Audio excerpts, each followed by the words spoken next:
Hello and welcome to The Curator on Monocle Radio with me, Fernando Augusto Pacheco.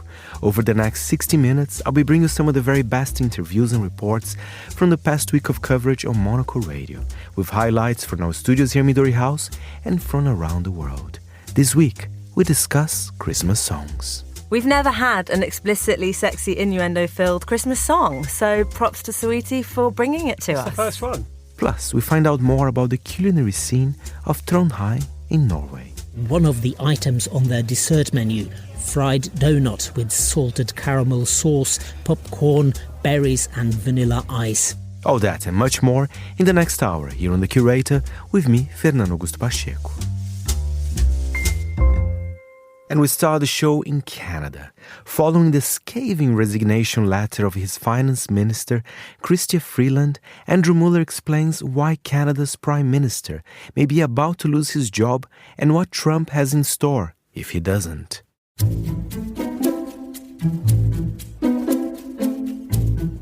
As has been widely noted across the democratic world, these are not happy times for incumbents. In 2024, more voters have voted than in any other year in history, and they have largely voted out those who govern them. Canada's Prime Minister, Justin Trudeau, has not faced re-election this year, but he may nevertheless be relying on the Christmas break to spare him from joining 2024's ranks of suddenly unemployed leaders. Earlier this week, Trudeau's Finance Minister, Chrystia Freeland, Canada's equivalent of the United Kingdom's Chancellor of the Exchequer or the United States Treasury Secretary, resigned. To understand why this matters, it is necessary to keep in mind that political resignations are enacted for a wide variety of reasons. Politicians resign in disgrace, pique, frustration, dudgeon, delusion, and occasionally even on principle. But Freeland's resignation was none of these. Freeland's resignation was the kind clearly intended to fit the skids under the head of government, then give him a push. First of all, there was the matter of timing. Freeland released the letter announcing her departure early on the day that she was supposed to deliver a significant economic statement. This signalled a twin determination to avoid being the bearer of bad news herself and to generally vex and bedevil Trudeau. Then there was the letter itself. It may read at first glance like pretty standard stuff, honour to serve, we have accomplished much, and so forth, but it is actually pretty devastating, the kind of deft, subtle carve-up that the victim may not fully absorb until they realise that their assailant's initials are slashed into their vest and their boots are full of blood. To demonstrate, we shall play a brisk game of what she said versus what she meant, with Monocle's appropriately accented Amy Vandenberg playing Chrystia Freeland. What Chrystia Freeland said. On Friday, you told me you no longer want me to serve as your finance minister and offered me another position in the cabinet. Upon reflection, I have concluded that the only honest and viable path is for me to resign from the cabinet. What she meant, you're not making me minister for Moose, and I now propose to cause you maximum embarrassment. What she said. For the past number of weeks, you and I have found ourselves at odds about the best path forward for Canada. What she meant, I do not plan to be clinging to a funnel when this thing goes under. What she said. Our country today faces a grave challenge. The incoming administration in the United States is pursuing a policy of aggressive economic nationalism, including a threat of 25% tariffs. We need to take that threat extremely seriously. That means keeping our fiscal powder dry today so we have the reserves we may need for a coming tariff war. That means eschewing costly political gimmicks which we can ill afford and which make Canadians doubt that we recognize the gravity of the moment. What she meant, I don't much fancy your chances of even leading us into the next election, and this is probably a good moment for someone to appear serious. What she said, I know Canadians would recognize and respect such an approach. They know when we are working for them, and they equally know when we are focused on ourselves. What she meant, as long as I'm scorching the earth here, I might as well go all in. What she said, I look forward to continuing to work with my colleagues as a Liberal Member of Parliament, and I am committed to running again for my seat in Toronto in the next federal election. What she meant, I would quite like your job, Prime Minister. Canada is due an election by next October at the latest. Current polls suggest that Justin Trudeau's chances of extending his stint as Prime Minister into a second decade are slender. At least 7 of his own Liberal Party's MPs have publicly called for him to quit. There is no single simple reason for Trudeau's unpopularity. It may be as straightforward as the electorate just being sick of him. After 10 years of one party and one Prime Minister in charge, electorates usually are. Added to which, Canadians have proved as susceptible as any other citizens of the 21st century's developed democratic world to the blandishments of populism enabled by social media. It is not easy to win the favour of voters insistent that all their problems, even the imaginary ones, could be solved tomorrow if only their leaders would act. But there is, or after January 20th will be, an additional difficulty. It seems pretty clear that US President-elect Donald Trump intends, once restored to the White House, to make Trudeau's life even harder. If Trump is serious about those tariffs, the consequences for Canada's economy would be gruesome. They would, of course, also be gruesome for the United States economy, but there seems little mileage in Trudeau trying to make this case to Trump. It is at least, well, probably safe to assume that Trump's running gag of addressing Trudeau as governor and Canada as the 51st state is not a precursor to any kind of special military operation avenging the War of 1812. But this will not be much consolation to Justin Trudeau as his status shifts inexorably from the merely embattled to the downright beleaguered. For Monocle Radio, I'm Andrew Muller. And now a change of topic here. Grammy-nominated musician Sasha, often hailed as one of the world's top DJs, took on the unique challenge of reinterpreting the mind of Leonardo da Vinci through the lens of music for a 2022 immersive exhibition in Berlin.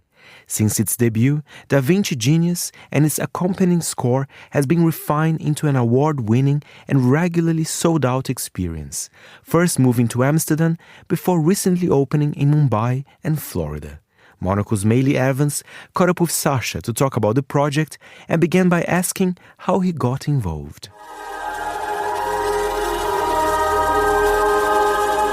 And the guys behind the Da Vinci project came to me quite early on in the process. They were looking for a composer to collaborate with. And I did quite a few Zoom meetings with them, got to know the creative team. And then one of the directors of the financial guys decided they were going to go in a completely different direction.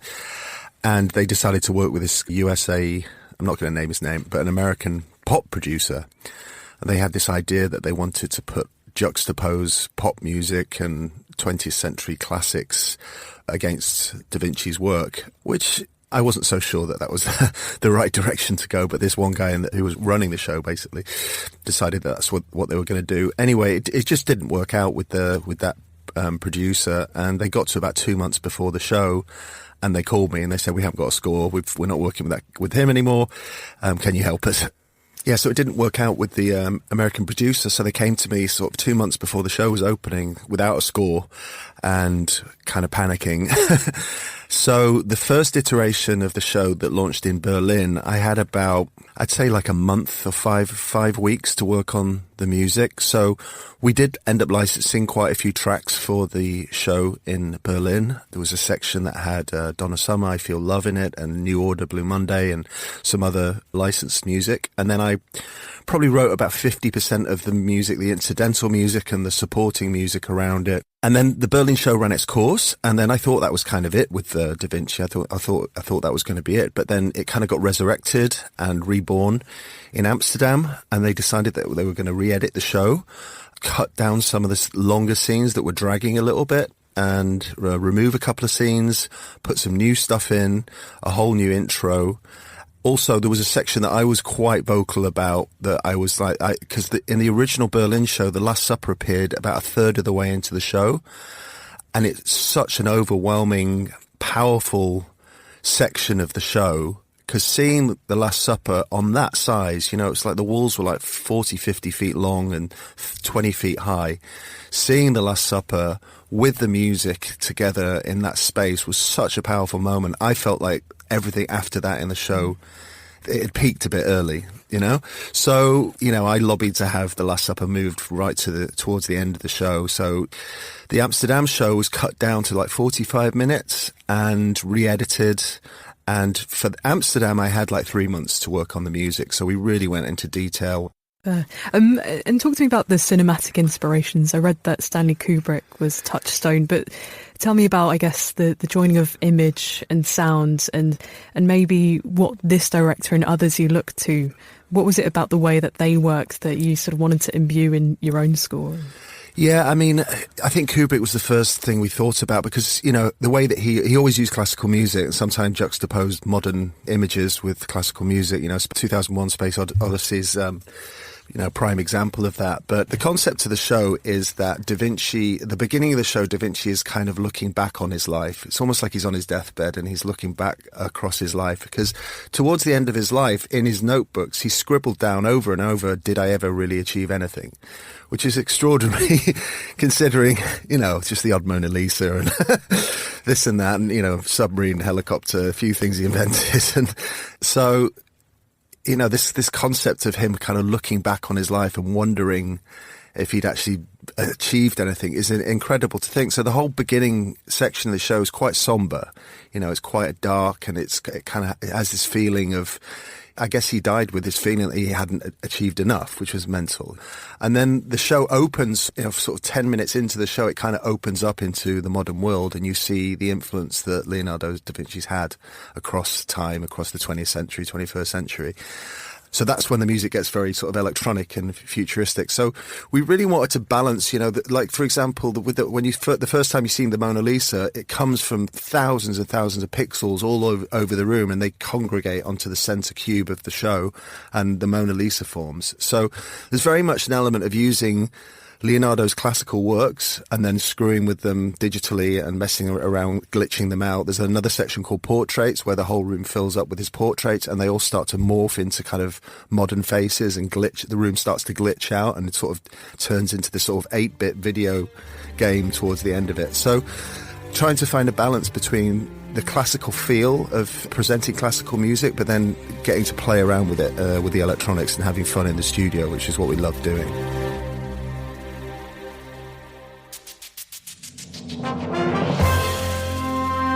You are listening to The Curator, and now we're heading to Norway's third largest city, Trondheim, also known as the Viking capital. Trondheim boasts abundant culinary traditions, particularly at Christmas time. Monocle's Oslo correspondent Lars Bevanger takes us on a taste-filled tour.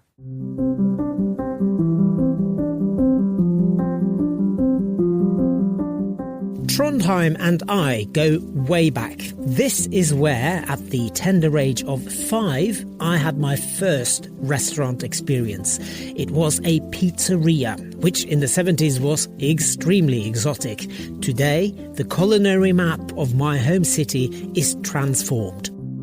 Just over 200,000 people live here, but Trondheim punches well above its weight when it comes to culinary excellence. In recent years, its food and drink credentials have been cemented through a range of international events. It hosted the 2020 Nordic Michelin star reveal. It was the 2022 European Region of Gastronomy. The city hosted the 23 World Cheese Awards, and earlier this year, the Bocuse d'Or Europe.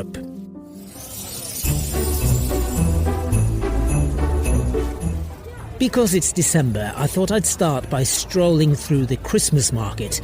It's nestled around the central statue of Viking King Olav Tryggvason, who founded Trondheim more than 1,000 years ago. Back then, people here soon discovered the fertile soil, a fjord full of fish and mountains rich in wild animals. This largely unspoiled nature still provides excellent local produce to today's Christmas market and Trondheim's restaurants. To get properly into the Christmas spirit, quite literally, I cross the river Nidelva and enter the old Bakklandet neighbourhood. Hei. Takk. Anders. Yes. Lars. This is where you find Bakklandet Skysstasjon, a cafe and bar in a rickety mustard yellow wooden house from 1791 on a cobbled street lined with similar small picturesque houses. Anders Vattengård is the spirit sommelier here and a top expert on aquavit, a potato-based spirit flavoured with spices like caraway, dill, fennel and coriander. The name is derived from the Latin aqua vitae, the water of life. Aquavit is a must at Christmas, and Bakklandet Skysstasjon is the place to go because they have... Just over 300, I think. Different types, tastes, spices. I believe 90% are Norwegian, but we also have some Danish, most of the popular ones, and we have some Swedish as well. So here's my 3 liter of Gammel Oppland. That went empty last night, so I have to refill it. That's one of the most popular. What other things can people get here?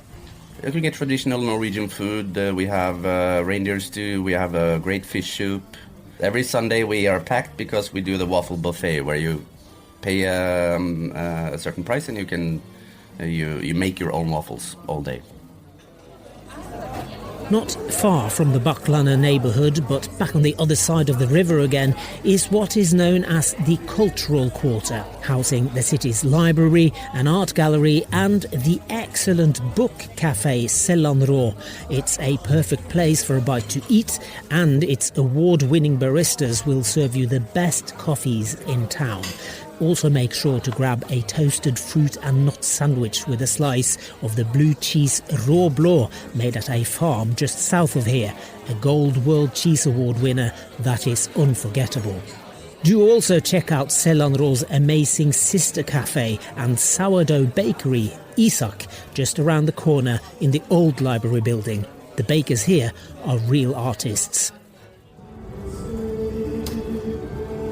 Heading north from the Cultural Quarter, you will arrive at Trondheim's docks. First, you come to an area known as Solsiden, the sunny side, where ship construction has been replaced by shops and around 15 cafes and restaurants. This time of year, the post-industrial area is beautifully decked out in Christmas lights, and there's a boat-shaped ice rink where the wharf once stood. This is where you should go to sample lutefisk, perhaps the most famous or infamous Norwegian Christmas dish there is, depending on your taste. At Søstrene Karlsen, head chef Lisbeth Størvold prepares the perfect version. Lutefisk is dried cod which has been reconstituted after soaking in a lye solution and steamed until flaky. An acquired taste for many, and some never get there. But I love it. Just around the corner near the ice rink, you'll find my guilty pleasure, Sot Bar and Burger.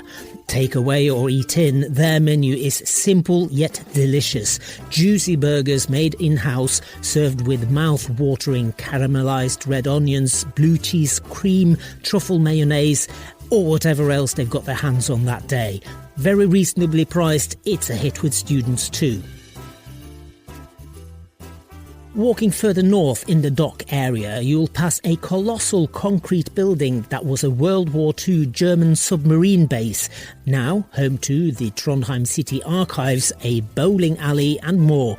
By now, on your right, you will spot the gleaming white old E.C. Dahl's brewery, which predates the submarine bunker by nearly 100 years. Their Pilsner won the European Beer Star last year, which is one of the world's most prestigious beer competitions.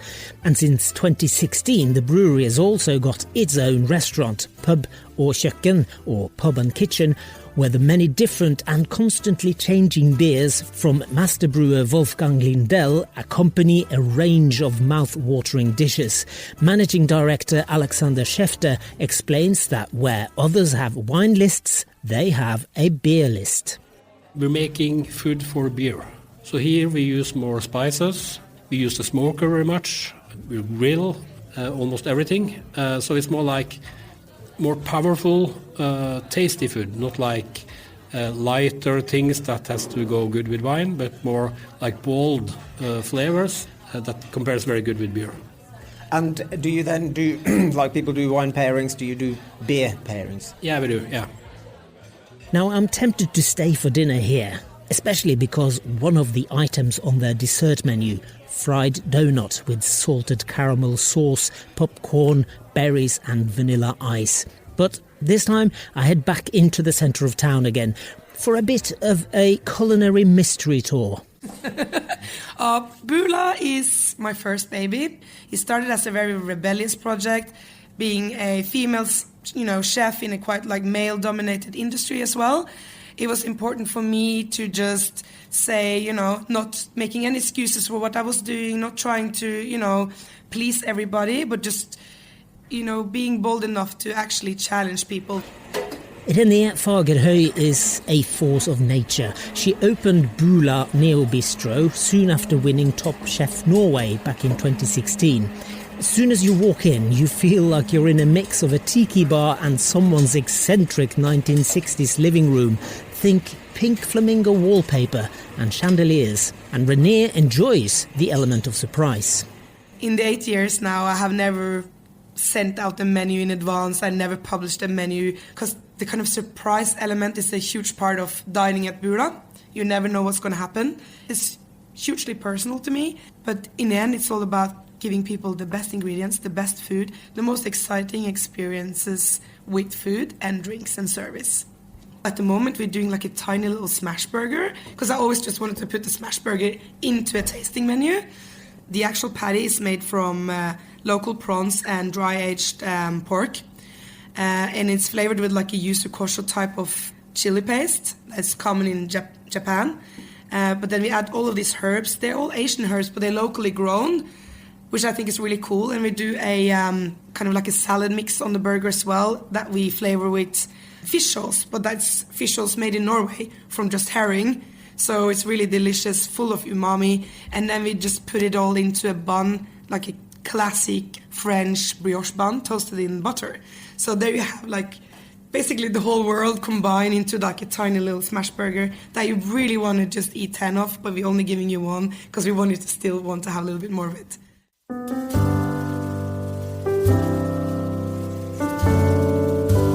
After 10 surprising dishes with René at Bula, it's time to slink home, but not before popping into Klempe I Dons, one of Trondheim's newest bars, which opened earlier this year, for a Mexican cocktail made by master bartender Jørgen Dons. A bit like at René Fagerhøy's Bula restaurant, you never quite know what you'll get. Jørgen keeps tweaking the classics to satisfy your lust for new experiences. And there's many more to be had here in Trondheim. For Monocle, I'm Lars Bevanger.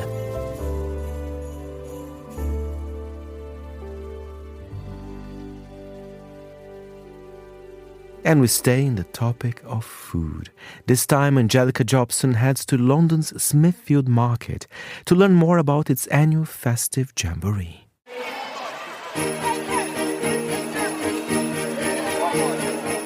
I'd never seen a leg of lamb airborne before. That is until my first visit to the Smithfield Christmas Eve meat auction. It sailed past me in a clear plastic bag, perilously open at one end, and landed in the expectant arms of a woman nearby. She was delighted.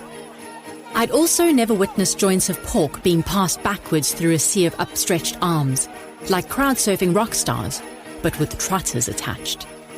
In the other direction, 10 and 20-pound notes waving in the air made their way towards a makeshift stage. A jovial, jubilant crowd of all ages, a butcher with a Madonna mic calling prices, and bags upon boxes upon trolleys full of meat. It can be manic, but it's a good experience. It's fun, hustle and bustle, and getting cheap deals. Hectic, absolutely hectic. Meat getting flung all over the place. Seeing is believing. The atmosphere is electric, it's wonderful, crowds and crowds of people. This is a tradition that's been going on for over a century.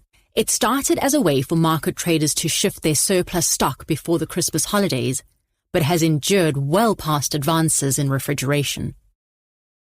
The auction is a quirky part of London's cultural and festive history, and a date in the diary for the city's carnivores, those who love a bargain, and anyone who enjoys a spectacle. If you fit that description, listen closely. As Christmas approaches, so does the next installment, and it will be one of the last in the auction's history, as the market, a site of trading for nearly 900 years, is set to close in 2028. A big change within the historic City of London square mile.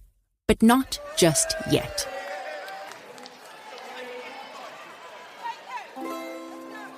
Smithfield's market is currently the largest wholesale meat market in the UK and one of the largest in Europe. It's also London's oldest trading market, having seen nearly a millennium of action.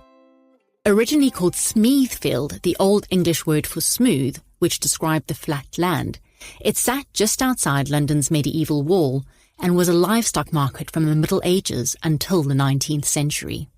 The terrain also made it ideal for sport, including the odd spot of knights on horseback jousting.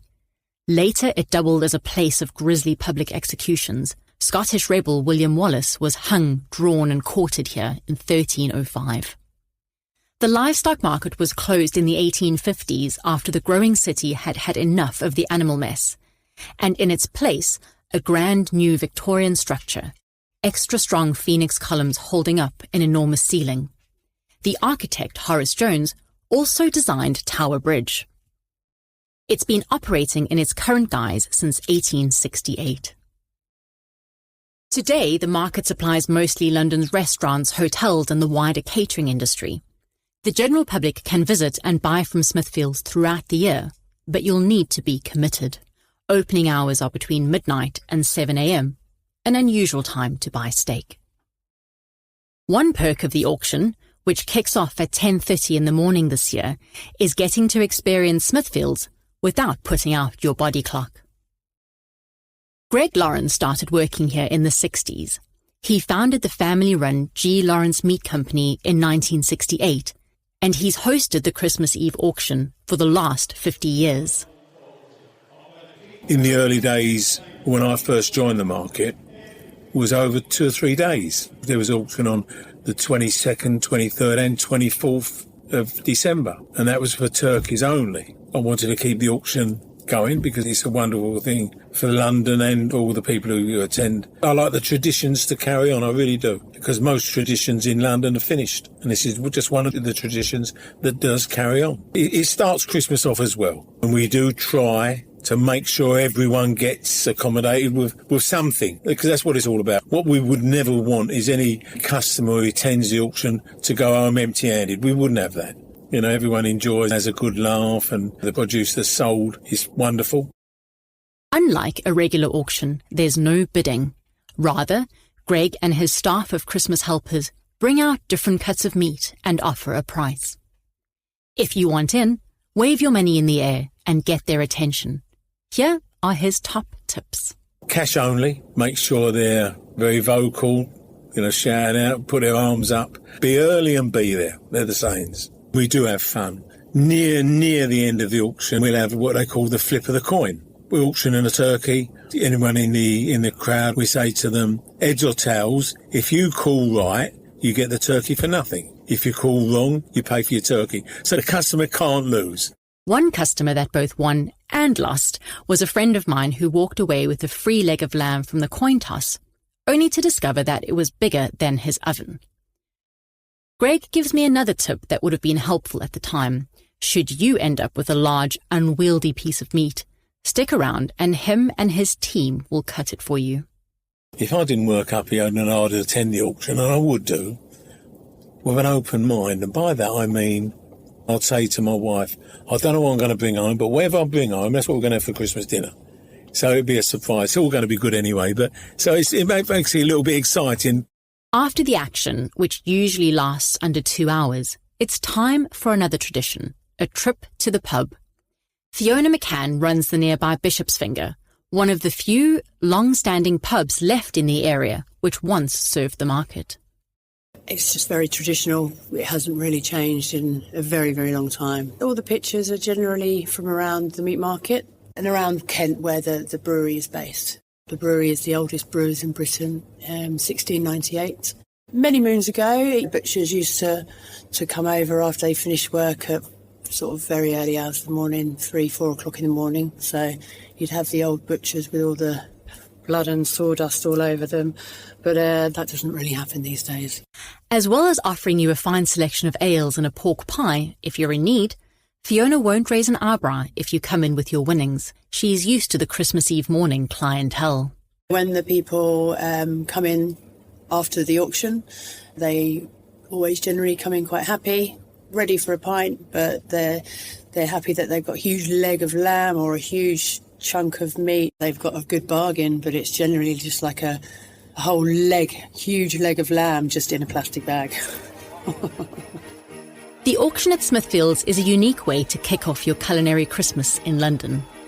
Dress warm, bring cash, don't be shy as you frantically wave your arms at Greg, and experience a piece of London history while it's still here to enjoy.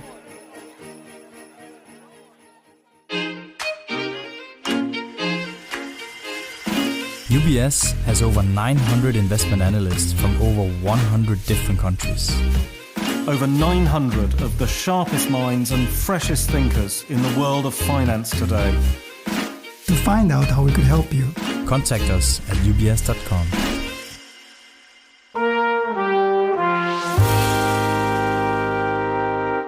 And to continue with the Christmas spirits, as usual, Georgie Rogers and Will Hodgkinson, they join Robert Bound in the studio for our annual review of the season's best festive music releases. I need a big, big Santa. I want it all. I need a big, big Santa.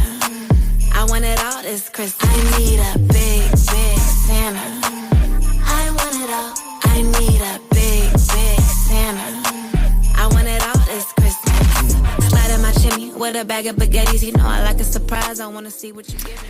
Dear Big Santa by Saweetie. What do we know about this? I really like this, by the way, but what do we know of this artist? Yeah, so she's an artist from Santa Clara, California, been making waves in recent years. And I think this song is quite a vibe. She does not shy away, like I said, from a rude lyric, as you just heard. I need a big, big Santa, nudge, nudge, wink, wink. I don't get it. Can you explain it to me? It's an anthem for the single girlies this Christmas. Okay. I've written down in my notes, on the sexy side of sultry, like as if Miss Marple had entered my body for the period of me making notes for this. Very strange. A little bit chaste, considering the song. So, yeah. She wants a sexy Christmas. Yes. Yeah. And I think in all the years we've been doing this review show here, we've never had an explicitly sexy, innuendo-filled Christmas song. So props to Saweetie for bringing it to us. It's the first one. Is it? It's amazing, isn't it? Well, I thought... I didn't guess that at all. I was listening to it and I was thinking, I wonder if this is the kind of song they play in Atlanta strip clubs in December. Yeah. You know, when everyone's wearing tinsel while taking their clothes off. Yeah. You know, I kind of imagined something like that. It felt like a strip club anthem. Not that I would know, but that's what I feel. There's only one way to find out, Will. Yeah, research. Yeah. So this is sort of Christmassy in name only. There aren't bells on it. Well, there are bells within it. Depends on your definition, really. But it's definitely quite rude. It's in the tradition of dirty R&B, isn't it? Going back to Lil' Kim and countless others. Yeah, I like it. I'm voting for Big Sweetie. Dear Big Santa. I think it's good. It's ribald. It's kind of funny. Yeah. It's good. And there's the Chipmunks on backing vocals, a bit of Alvin, Simon and Theodore, if you listen carefully. Yeah, we did hear a bit of that. I just hope they're credited. Yeah. That was Sweetie with Dear Big Santa. A little bit of a sexy start. We're now going to have Kelly Clarkson's You for Christmas. If Santa has one gift to bring us, I'll tell him I just want you for Christmas. It's cold out, I need your arms now. Wrap me up all night long. Christmas morning, I'll be right where I wanna be. Only thing on my list is Christmas Eve. Your kiss on my All I Want Is You for Christmas, Will Hodgkinson. That's from Kelly Clarkson. We're in lovely Motown territory there. Yeah, Ronette style as well, I thought. I mean, to be honest with you, I was expecting to not like this, and I thought it was really good fun. It's just very much in that kind of classic 60s Phil Spector pop tradition. She can do the vocals very, very well. The lyrics are straightforward, kind of cliche, but doesn't really matter. The only thing is, it's the kind of song which I think, you first hear it and you love it. But if you worked, for example, in a like the branch of Next in Westfield, and they'd probably play it about 27 times in one day. Yeah. So it's one of those songs that you can imagine driving you crazy. But on first listen, I liked it. Yeah. Okay. So, Georgie, what do we think about this? There's big singing in this, isn't it? Yeah. Big pipes. Yeah. Where do you stand on Kelly's You for Christmas? Yeah, it's what you want from Kelly Clarkson, right? Sleigh bells tick, catchy chorus, themes of love and unity. It builds you up. There's a fab key change. Yeah. I did realise when I was listening to this and looking at it, there's a collaboration with the Mark Ronson and Andrew Wyatt, who Not we know bad. from Yeah. pretty good, right? Mike Snow, and then he also produced Shallow from A Star Is Born, which he co-wrote with Mark Ronson and Lady Gaga. So I think that makes sense as to why actually it's quite a decent song. Songwriting, I did put, if we go by the shopping centre metric, I would bop around to this, but maybe after our conversation with Will, I'd bop around to it once, and then, It could go horribly wrong. And then goes to the car park. Yeah. Exactly. And hide. But yeah, you can hear it. You can hear it. You being can really, played it's a everywhere. real. Yeah, it's definitely. You can hear it everywhere. Yeah. I kind of like that. You for Christmas by Kelly Clarkson. Motown, bells, possibly smells, big singing. It's got a vote, I think, that one, hasn't it? Okay. The little-known folk singer Ed Sheeran has done a song for Christmas. This is Under the Tree. There is nothing under the tree that I wished for. I want you to come back to me and be like before. Have I lost you and nothing will ever fill the hole? My heart will be here under the tree, just letting you know. Ed Sheeran's Under the Tree. Georgie, is that a perfectly wrapped gift under the fur for you? No, it doesn't really set my world on fire. No. But it's Ed Sheeran, isn't it? But it's also in context. This is for a film called That Christmas, which Richard Curtis wrote. That Christmas makes it sound like a sort of pejorative term. Yeah.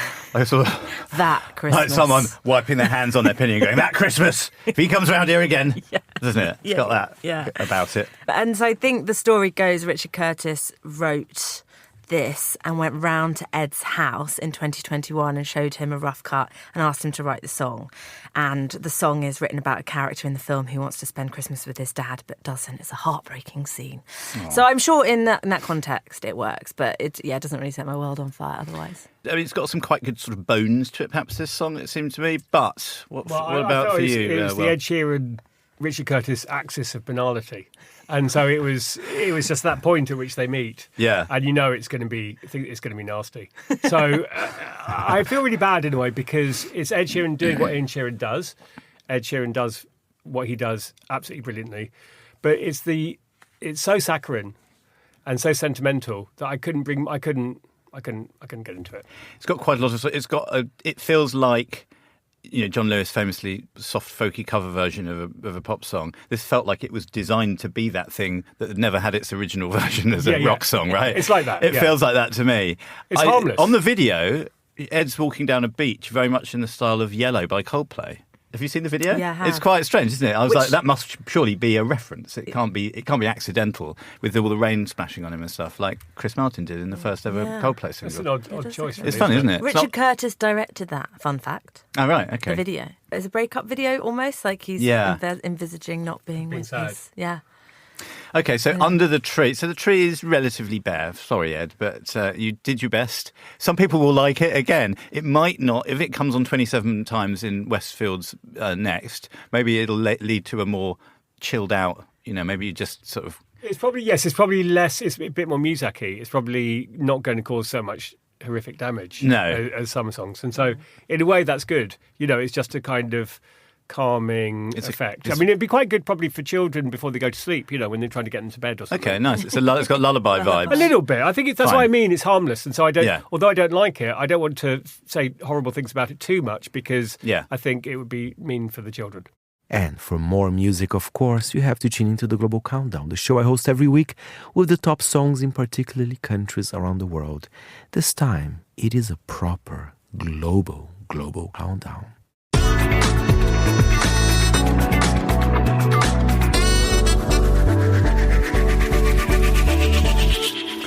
And finally, on today's show, you did just hear that jingle because it is Thursday, which means we're back for a final global countdown of the year with Fernando Augusto Pacheco, Monocle's senior correspondent and musical curator. Have we reached the end of the year, Faye? We did. So with that, I have to do a special global countdown, right? I mean, you've done quite a few specials this year. You've been leaning into the specials, Yes. which, I mean, no complaints. What is our special for the end of this year? So today I decided to look at the most successful countries musically. And how did I do this? So basically, we have a global music chart, and they released the 100 songs of the year. So I've compiled what countries, what music acts, where are they from. You know, this is all data-driven. So it's not just Fernando's view on this. This is what we do. It's data-driven. It's I'm a data man. Does that mean you would have picked other things if you could have? I would probably pick other things. But at number 5, Chris, of course, maybe this is not a surprise, but it is South Korea. I mean, K-pop is not a fad. It's here to stay. And one example of that is the song that we're going to play here, which was the fastest song to surpass 1 billion streams on Spotify. So it is a big deal. This is Jungkook featuring Leto with 7. You're up around me and you give me life, and that's why night after night I'll be loving you right. Monday, Tuesday, Wednesday, Thursday, Friday, Saturday, Sunday.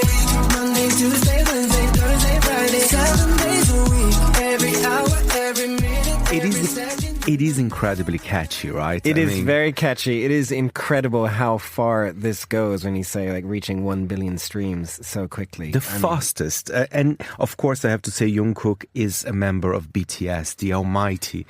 Almighty. Almighty. I think they deserve that word almost for their importance commercially as well. Was there a point where we thought K-pop was going away and then it returned?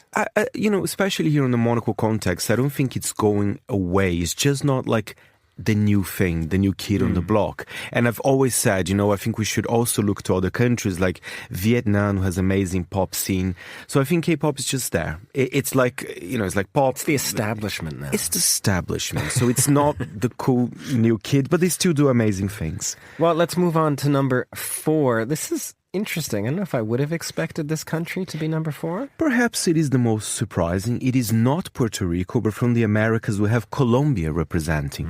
Colombia has always been great with music. You have Shakira, Maluma, but this year in particular, there's so many artists. We have Karol G, but the top song from Colombia in the global charts was this beautiful reggaeton heartbreak song by Fade and ATL Jacob with Luna. Olvidaste de mí y de mí y yo de ti. No supe qué día te olvidaste de mí y de mí y yo de ti. It is interesting, Faye, that you sort of put reggaeton with Colombia in there as a mix. Reggaeton, heartbreak, Colombian song. Yes, and that's the interesting thing, because reggaeton, you would imagine like shake your booty on a dance floor or something like that. But this is more kind of pared down, and I think he got inspiration. Soft reggaeton. Soft reggaeton. He was in Madrid, apparently, looking through a window, and he was looking at the moon, because Luna is moon. And I think he'd just been having a few heartbreaks himself. So yeah, it's a nice track. And you know what? It's funny because it's from Colombia, but Italian radio gave the first opportunity for this track. I don't think it was going to be released as a single, but Italian radio liked it, and then it spread all over the world. I do love how that happens sometimes. It is sort of random countries that sort of grab hold of something, and you kind of hear it there and nowhere else, but then it does eventually spread from there. Let's move on. Number 3. It's Canada. Again, they're very quiet, but they're always very established in the world of music. Canada's one of those countries I feel like you're often surprised to realize how many artists are actually Canadian. Absolutely. And of course we have The Weeknd, The Weeknd. He was still in the global charts. But the top Canadian single of the year goes to 21 21-year-old singer. Her name is Tate McRae. The song is called Greedy.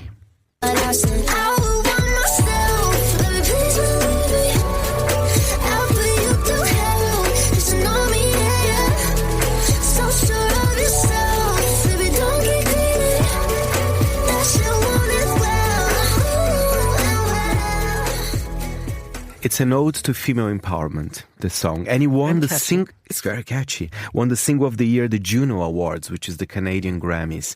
So, she's respected. She's there, top of the game. Top of the game. Nice track. Let's move on to right here in the UK, which is number 2. We're staying a bit closer. Yes, indeed, the UK. And I love this track. It's described as a retro-futuristic sound. It's a little bit gloomy. I still like it. It is by the singer from Oxfordshire, Artemis. I Like the Way You Kiss Me. I like the way you kiss me. I can tell you miss me. I can tell it is. Not trying to be romantic. I hit it from the back just so you don't get attached. I like the way you kiss me. I can tell you miss me. You're kind of bouncing along there, Chris. I do. It is a catchy song. We have heard this one a lot over here in the UK, which I guess is not surprising, given it is the most played song here in the UK. Not surprising. But I have a feeling that now... how much it's moved beyond the UK. Do we have a sense of that? It moved a lot. Global. It's global. In fact, it was never number 1 in the UK itself. It did very well in the charts and number 3, but it was number 1 in so many European countries. I think Europe kind of likes this kind of retro-futuristic sound. Mildly gloomy as well. Mildly gloomy. Well, I guess it's no surprise which country is number 1. We're just, what can I say, Faye? We're the greatest. And let's give it to the US, because I'm here every week talking about, Congolese pop or Vietnamese hyperpop, whatever. But the US is so established, and still they are at the top of their game. Just dominant, yes. Very dominant, I have to say. But we have the number 1 single in the US and in many other parts of the world. I mean, he's a 22-year-old. He's a very sweet guy, very religious. It's a nice ballad. I have nothing against it. Let's play Benson Boone with Beautiful Things. These beautiful things that I've got, please stay. I want you, I need you, oh God. Don't take these beautiful things that I've got. Faye, I do remember when this came out. I think you were doing another special and you were struggling to find countries where this was not number 1. It was a struggle. And I have to admit, I mean, this song really dominated the charts. And one interesting thing about Benson Boone, he does amazing backflips, I think that's his thing. That's backflips. Check out the music videos. Power ballads and backflips. Are we happy with the US? Are we feeling like they're putting out good music these days? I think they are, and we had an amazing year for pop. We have Sabrina Carpenter, Chappelle Roan. It's still very, very exciting, and I think the other countries are still catching up, but the US is dominant in the charts, I have to admit.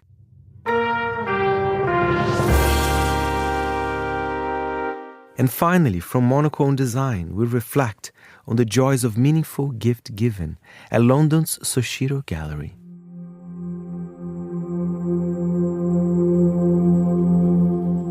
During Christmas, I've always wondered what to gift those who have been supporting you all year. And I did that with experiences, but I felt that as I learned about people and our community that we've built here, I knew they could benefit from an alternative of buying something really thoughtful to people who have been really impactful in their life. I think it's a sense of, it's almost like they want to transmit a feeling through gifting, and therefore it's not just a task to do and fulfill and tick off a Christmas list or gift list. My name is Shiro Moshiri, and I am the creative director of Soshiro, which is based in Marylebone, London. I felt it was an offering that would complement everything else that sits around Bond Street, Mayfair, Marylebone.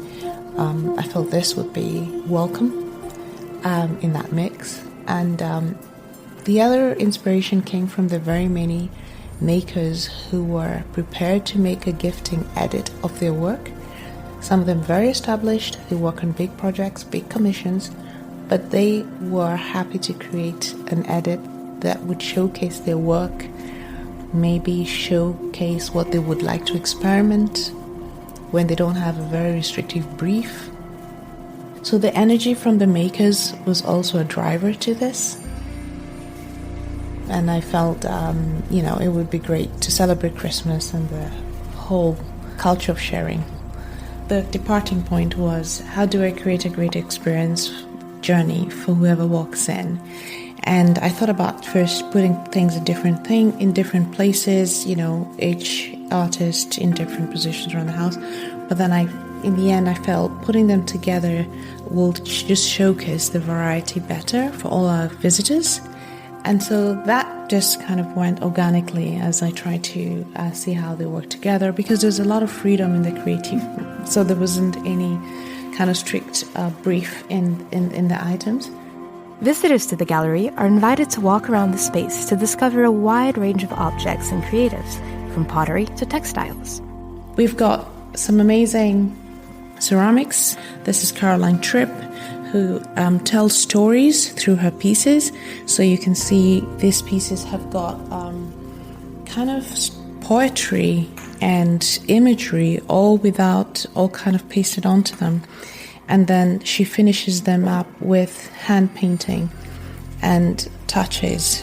When you pick up a piece, you kind of wonder what made you think of that. This one says, "and you." And if you look you can keep examining them and learning something new all the time.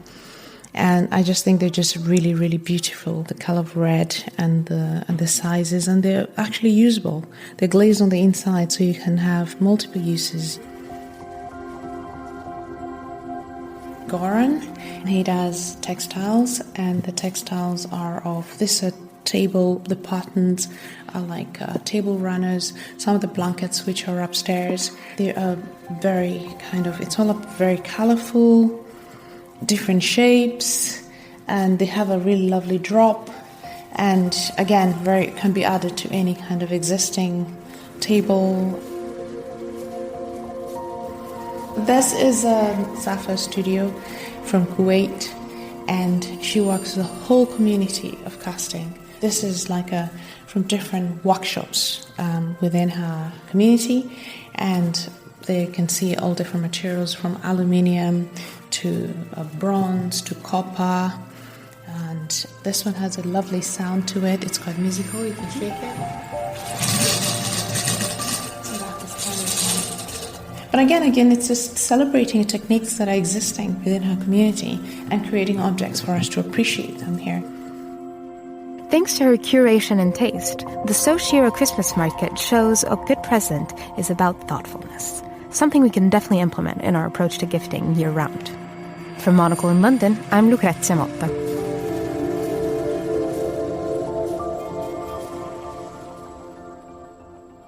And that's all we've got time for this week's edition of The Curator. The show was produced by David Stevens and presented by me, Fernando Augusto Pacheco. Join us again next week, and thank you very much for listening.